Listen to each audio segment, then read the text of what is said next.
And we're back with another dose of Jacked Up Gardening. I am happy to be here. I'm sure Caitlin's happy to be here.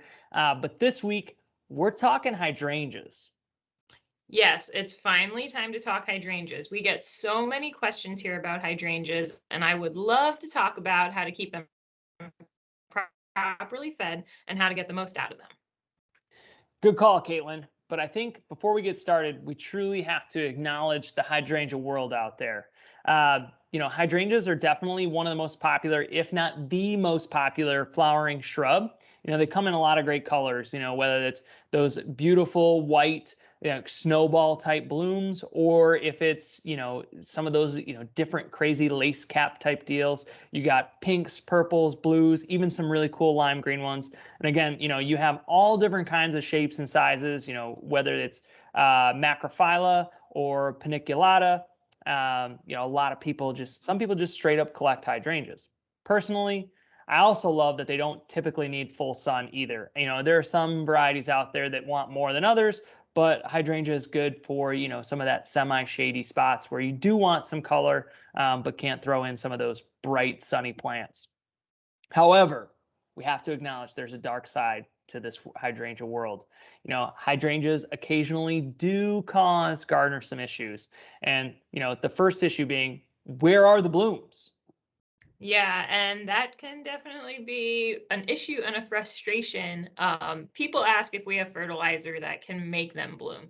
And in most cases, the answer, it's not that easy. While our Jack's Dynamic Duo, composed of all-purpose and blossom booster, can help your hydrangeas grow, for a lot of newer varieties of hydrangeas, like Endless Summer, for example, the bloom solution is more of a physical situation from the prior year. It's likely that in the pruning process last fall, if they're not blooming, you might have cut off your blooms from the previous year.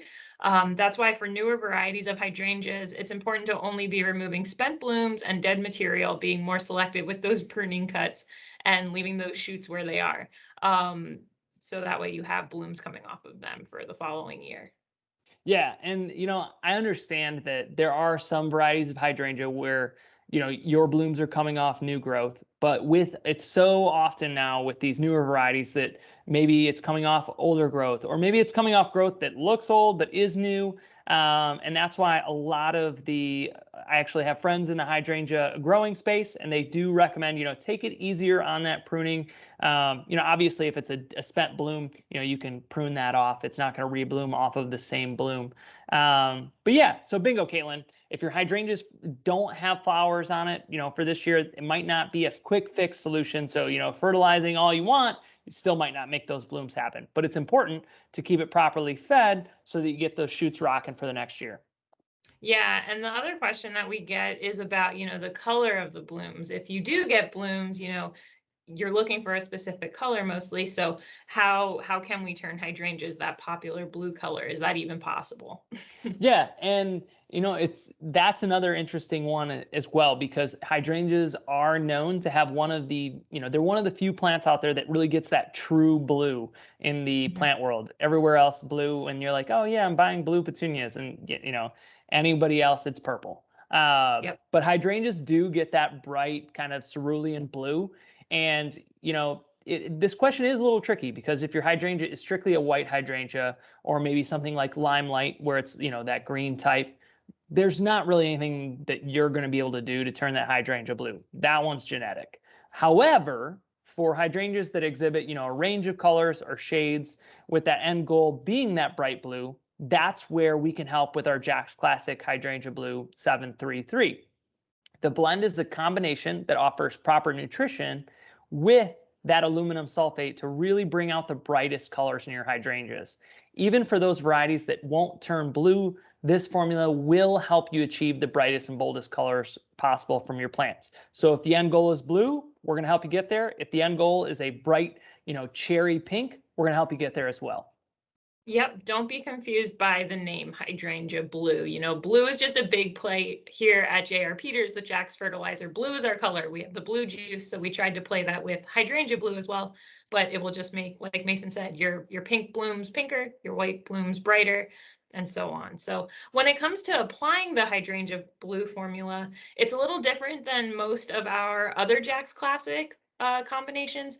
We recommend mixing 1 tablespoon per gallon into a slurry and applying it directly to the root zone every 14 days after planting for up to a month. So once you plant, for the next 3 to 4 weeks, feed it at that rate.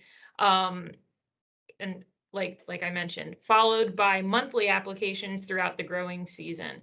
Also, it's important to supplement Jack's Classic All-Purpose 20 at 1 tablespoon per gallon every 10 to 14 days throughout the growing season, just to keep those leaves nice and green, and overall plant health above and below the soil.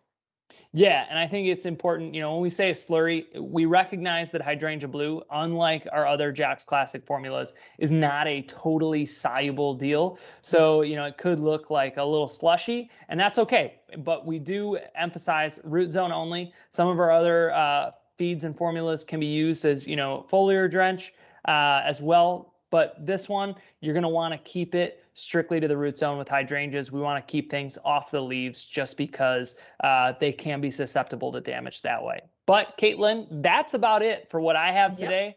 So really excited. We finally got to talk about hydrangeas, and I know this video will be out there helping a lot of folks. So anything else from you, Caitlin? Not at the time, no, just if you have any kind of pictures or anything, please keep sending them. Like I always say, we love seeing them and seeing what Jax is doing out there in the world. So, info@jrpeters.com, or drop us a comment below and we'll follow up with you. All right, guys, take care.